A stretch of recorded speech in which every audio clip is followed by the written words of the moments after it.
नमस्कार, मैं हूं आंचल सिंह और आपका स्वागत हमारे चैनल पर। राजस्थान में अशोक गहलोत की सरकार गिर रही है और इसीलिए अशोक गहलोत का नया नाटक सामने आया है। अशोक गहलोत ने अब प्रधानमंत्री नरेंद्र मोदी को एक पत्र लिखा और उस पत्र में कहा है कि चुनी हुई सरकार गिराने की कोशिश बीजेपी राजस्थान में कर रही है। और इसी विषय पर चर्चा के लिए हमारे साथ हैं राजनीतिक विश्लेषक पवन त्यागी। सर, आपका स्वागत हमारे चैनल पर। सर, जो सियासी घमासान राजस्थान में चल रहा है, अशोक गहलोत को ये पता है कि उनकी सरकार गिरने वाली है, लेकिन कोई ना कोई नया नाटक उनका सामने आ जाता है। अब उन्होंने प्रधानमंत्री नरेंद्र मोदी को पत्र लिखा और उसमें उन्होंने कहा है कि मेरी सरकार, चुनी हुई सरकार बीजेपी गिराने की कोशिश कर रही है। तो क्या ये पहली बार हुआ है जब बीजेपी या कोई भी पार्टी किसी पार्टी की सरकार गिरा रही है, या पहले भी इससे हुआ है? और जो आज कांग्रेस कह रही है, क्या कांग्रेस ने ऐसा कुछ पहले नहीं किया? देखिए, कांग्रेस पार्टी खुद ऐसी है जिसने कितनी ही सरकारें गिराकर अपनी सरकार बनाई हैं। और इसका इतिहास रहा है कि भाजपा की चुनी हुई 5 सरकारों को इस कांग्रेस ने तब गिराया था जब राम जन्मभूमि का नाम लेकर आंदोलनकारियों ने आंदोलन किया था उत्तर प्रदेश में और बाबरी ढांचे को गिराया था। वो बाबरी ढांचा था, बाबर जो आक्रमणकारी था, उस ढांचे को गिराने वाले जो कार सेवक थे जिन पे गोलियां तक चलाई गई, ऐसी सरकार के बीच में इन्होंने क्या किया था? केंद्र में बैठी सरकार ने 5 राज्यों की सरकार चुनी हुई बीजेपी की, उन सबको ये कहकर गिरा दिया था कि कानून व्यवस्था के नाम पर।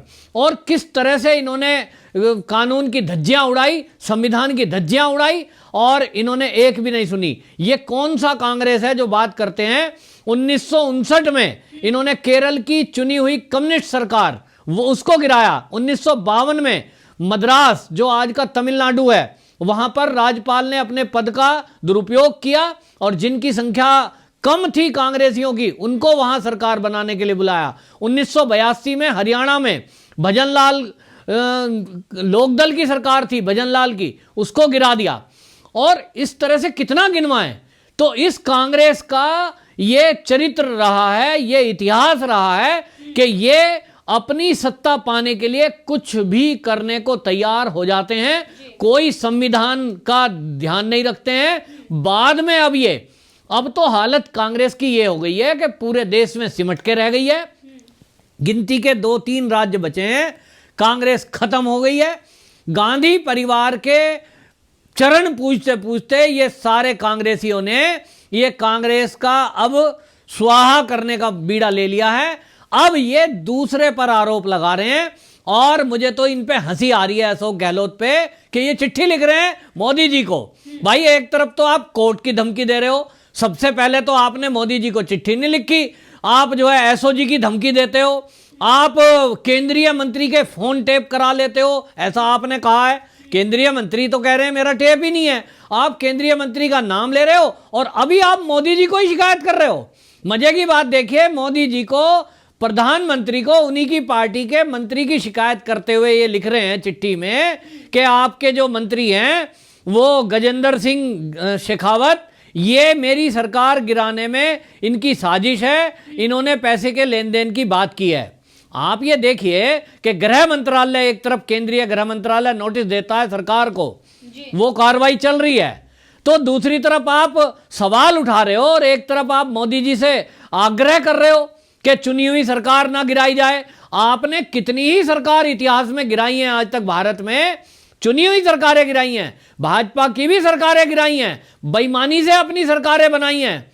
और उसके बावजूद आज आप महाराष्ट्र का हाल देखिए, महाराष्ट्र में चुनकर कौन आया, बहुमत किसको मिला? भाजपा को। लेकिन आपने शिवसेना के साथ, एनसीपी के साथ ऐसा गठबंधन किया जैसा आज तक के इतिहास में हुआ ही नहीं।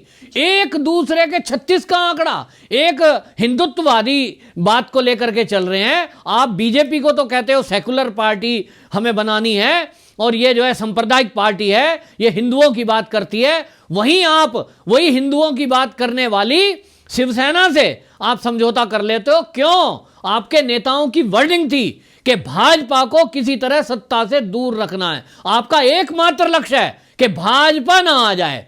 तो इसलिए आप विरोधी, कितना धुर विरोधी आपका हो, आप उससे मिल जाओगे। और आपने इसी तरह चुने हुए जो लोगों की भावना थी, लोगों ने बहुमत दिया जिस भाजपा को, आपने महाराष्ट्र में उनकी सरकार नहीं बनने दी। ये आपका चरित्र है। भाजपा का चरित्र ये नहीं है कि वो चुनी हुई सरकार को गिराए या बहुमत का वो पालन ना करे, उसका सम्मान ना करे। अभी आप मध्य प्रदेश की दुहाई दोगे, मध्य प्रदेश में यदि ज्योतिरादित्य सिंधिया को आप संभाल के रखते, उनका मान सम्मान, उनको पद की गरिमा, उनकी इज्जत रखते जैसे वो युवा हैं, तो क्यों आते वो भाजपा में?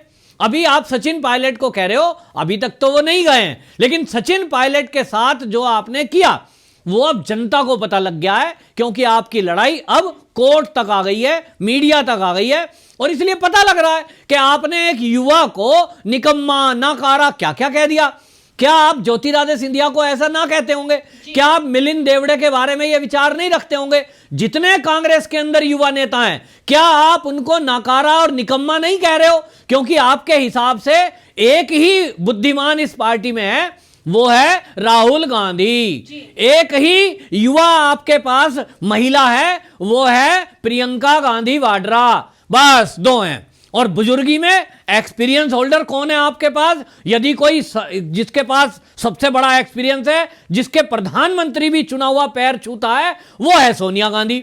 तो आपके पास तीन है, ब्रह्मा विष्णु महेश, इसके आगे आपकी दुनिया नहीं है। तो कांग्रेस में आप अगर अपने को यह ध्यान रखते कि भैया ब्रह्मा विष्णु महेश के अलावा 33 करोड़ देवी देवता भी हैं, उनकी भी जरूरत पड़ती है, तो आप ज्योतिरादित्य सिंधिया को संभाल के रखते, तो मध्य प्रदेश में भी भाजपा नहीं गई थी सरकार बनाने, भाजपा के पास खुद आए थे। इसी तरह सचिन पायलट को कोई बच्चा नहीं है दूध पीता कि उसको बीजेपी वालों ने कहा कि बेटा तू भाग जा और तुझे हम दूध देंगे, तू होटल में आ जाए एमएलए लेके, वो आ गया। अरे कोई दूध पीता बच्चा है क्या? वो बुद्धिमान है, और इतना बुद्धिमान है कि वो खूब अच्छे से सोचता है। लेकिन आप आरोप लगाते हो। आज आप मोदी जी को कह रहे हो, मोदी जी हमारी चुनी हुई सरकार गिरा रहे हैं, बच्चों की तरह शिकायत कर रहे हो। मैं एक बात बताऊं आपको, आपका चैनल ये मोदी जी भी देखते हैं और ये अमित शाह जी भी देखते हैं। मैं तो मोदी जी से आपके चैनल के जरिए ही कहना चाहता हूं कि इनकी चिट्ठी आप तक आ गई है, बिल्कुल गौर करने की जरूरत नहीं है मोदी जी, तरस खाने की जरूरत नहीं है। जो चल रहा है उसे चलने दीजिए, कोर्ट डिसीजन करेगा और राजनीति तय करेगी इस देश की। राजस्थान की जनता मांग कर रही है कि इस समय अशोक गहलोत की सरकार वहां से हटनी चाहिए, क्योंकि भ्रष्टाचार में उनके भाई लिप्त हैं, उनके बेटे लिप्त हैं। कैसे कैसे घोटाले हो रहे हैं कि किसानों के नाम पर दिया गया खाद और बाकी यूरिया वो बेच खाए, उन्होंने कंपनियों को दे दिया।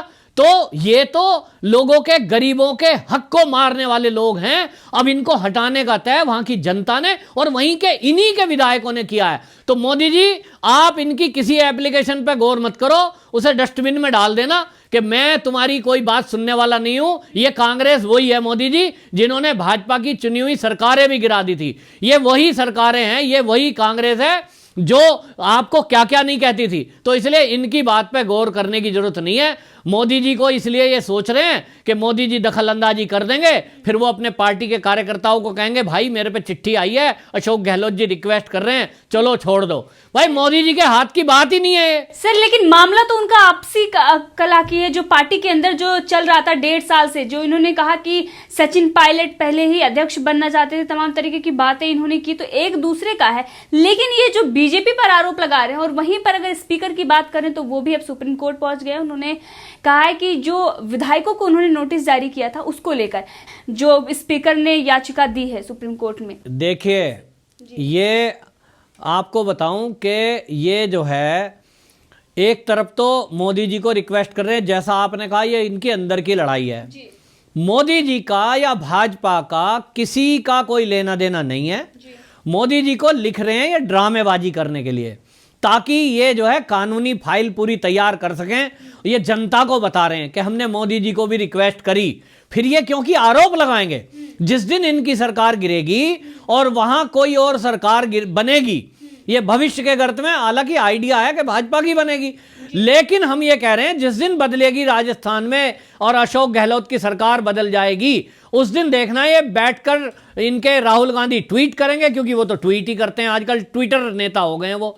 बाकी जो है वो आएंगे सुरजेवाला, वो आके बोलेंगे कि देखिए जी, मोदी जी के नेतृत्व में हमने चिट्ठी भी लिखी थी, उसके बावजूद भी भाजपा ने हमारी सरकार गिरा दी। मोदी जी को ये इन्वॉल्व करना चाहते हैं, केवल ड्रामेबाजी है। बाकी अब कोर्ट की बात रही, कोर्ट का निर्णय कोर्ट करेगी। एक आइडिया है क्या करेगी, क्योंकि जो पिछले ऐसे एपिसोड हुए हैं जहां भी सत्ता परिवर्तन के और विधायिका और न्यायपालिका में जहां भी कोई फैसले की बात आई है, तो न्यायपालिका ने कभी भी इस तरह का बीच में कोई अपना दखल अंदाजी नहीं करी है। यह तय हुआ है अभी तक कि फ्लोर टेस्ट का जो मैटर है वो विधानसभा में होगा, लेकिन आप किसी की मान्यता रद्द, ये तो कानून के जानकार कह ही रहे हैं कि आप किसी सदस्य की मान्यता रद्द, विधायक की, ऐसे कैसे कर सकते हैं? आपने व्हिप जारी कर दिया केवल एक होटल में होने वाली मीटिंग के लिए, ऐसा थोड़ी होता है। तो उस आधार पे नहीं कर सकते। आप अपनी पार्टी की कोई मीटिंग बुलाते हैं, उसमें कोई गया कोई नहीं गया। रही बात आपने जो आरोप लगाए हैं सचिन पायलट पर कि साहब वो विद्रोह कर रहा था, सरकार गिराने की कोशिश कर रहा था, वो तो एक ही तारीख में झूठे साबित हो जाएंगे, क्योंकि आपकी बात को उजागर करना, आपके अहंकार को चुनौती देना, एक पार्टी के अंदर डिप्टी सीएम की सुनवाई सीएम नहीं कर रहा है, पार्टी के आपस के आपके सीएम डिप्टी सीएम 1.5 साल तक नहीं मिल रहे हैं, इस बात को उठाना ये कहां का राजद्रोह है जी, जो आपने आरोप लगाया है। यही सिद्ध हो रहा है कि अशोक गहलोत ने किस तरह से फर्जी केस बनाए हैं, नकली आपने केस दर्ज किए हैं, केवल और केवल दबाव की राजनीति करने के लिए और सचिन पायलट को बदनाम करने के लिए, सचिन पायलट का अपमान करने के लिए आपने ये सब कहे हैं।